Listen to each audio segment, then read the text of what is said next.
UP के teachers के लिए आ गया नया फरमान। अब कॉल भी करनी पड़ेगी, सीधे लखनऊ से होगी साप्ताहिक मॉनिटरिंग। परिषदीय विद्यालयों में गैर हाजिर रहने वाले बच्चों के घर शिक्षक फोन करेंगे और उन्हें स्कूल आने के लिए प्रेरित करेंगे। बेसिक शिक्षा विभाग ने नामांकन सुनिश्चित करने के निर्देश दिए हैं, खासकर कक्षा 5, 6, 8, 9 और 10, 11 में। केजीबीवी में रक्तवधु की भर्ती 1 माह में पूरी होगी और 15 नवंबर तक निविदाएं पूरी करने के निर्देश हैं। 2026 बोर्ड परीक्षा में पारदर्शिता बरतने के भी निर्देश दिए गए हैं। यूपी में अब फार्मेसी में शुरू होंगे न्यू एज कोर्स, बाजार के अनुरूप तैयार होंगे छात्र, शासन ने जारी किए दिशा निर्देश। उत्तर प्रदेश के फार्मेसी संस्थानों में पढ़ने वाले छात्रों को बाजार की मांग अनुरूप तैयार करने के लिए कवायद तेज हो गई है। इस क्रम में फार्मेसी के डिग्री संस्थानों में न्यू एज कोर्स शुरू किए जाएंगे। वहीं इस साल आई दिक्कत को देखते हुए शासन ने अगले साल से अगस्त में ही फार्मेसी का भी शैक्षिक सत्र शुरू करने के निर्देश दिए हैं। शासन ने इस बाबत दिशा निर्देश भी जारी कर दिया। यूपी के छात्रों की रचनात्मकता को मिलेगा बढ़ावा, शिक्षा व्यवस्था में हुआ ये बड़ा बदलाव। पीएम श्री योजना के तहत परिषदीय विद्यालयों के छात्र अब अपनी भावनाओं और विचारों को त्रैमासिक पत्रिकाओं में व्यक्त करेंगे।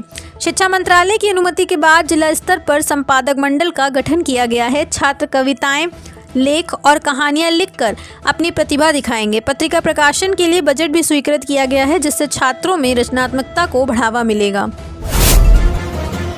आज से नहीं बल्कि 15 नवंबर से यूपी में लागू होगी बिजली की नई व्यवस्था, लाखों उपभोक्ताओं पर पड़ेगा असर। Uttar Pradesh power corporation limited ने बिजली व्यवस्था में बदलाव की घोषणा की है, जो आज से नहीं बल्कि 15 नवंबर से लागू होगी। इस नई व्यवस्था का असर प्रदेश के लाखों बिजली उपभोक्ताओं पर पड़ेगा। यूपीपीसीएल का कहना है कि इस बदलाव से उपभोक्ताओं को बेहतर सेवाएं मिलेंगी और बिजली वितरण प्रणाली और अधिक कुशल बनेगी। कानपुर वालों को सरकारी दफ्तरों के नहीं काटने पड़ेंगे चक्कर, 300 करोड़ से बनने जा रहा सीबीडी सेंटर। कानपुर की म्योर मिल की जमीन पर सरकार 300 करोड़ रुपए की लागत से सेंट्रल बिजनेस डिस्ट्रिक्ट सेंटर बनाएगी। यहाँ 43 विभागों के कार्यालय होंगे, जिससे जनता को सभी सरकारी सेवाएं एक ही जगह पर मिलेंगी। प्रशासन ने जमीन पर कब्जा ले लिया है, जो कभी कपड़ा उत्पादन के लिए लीज पर दी गई थी। 1886 में स्थापित यह मिल 2012 में बंद हो गई थी। उत्तर प्रदेश में त्रिस्तरीय पंचायत चुनाव की तैयारियां शुरू, प्रत्याशियों के लिए खर्च करने की सीमा तय।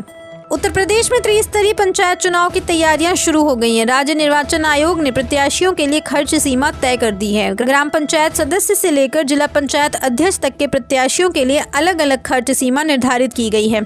आरक्षित वर्ग के उम्मीदवारों को नामांकन और जमानत राशि में 50% की छूट मिलेगी। प्रधान पद के प्रत्याशी अधिकतम 1.25 लाख रुपए खर्च कर सकेंगे। यूनेस्को की सूची में शामिल हुआ लखनऊ, दुनिया के लोगों से पीएम मोदी की अपील, शहर आकर जायका लें। पीएम मोदी ने कहा कि लखनऊ जीवंत संस्कृति। यूनेस्को ने उत्तर प्रदेश की राजधानी लखनऊ को क्रिएटिव सिटी ऑफ गैस्ट्रोनॉमी की सूची में शामिल किया है। इस पर का पर्याय है। उन्होंने दुनिया भर के लोगों से लखनऊ आने और इस शहर की खासियत जानने की अपील की। लखनऊ को इसकी पाक कला के कारण क्रिएटिव सिटी ऑफ गैस्ट्रोनॉमी घोषित किया गया है।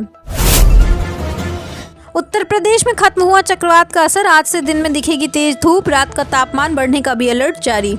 यूपी में मौसम एक बार फिर से सामान्य हो गया है। 2 दिन बारिश के बाद वातावरण में बड़ी ठंड तीसरे दिन कम पड़ गई। तापमान में भी बढ़ोतरी दर्ज की गई, तो वहीं मौसम शुष्क रहा।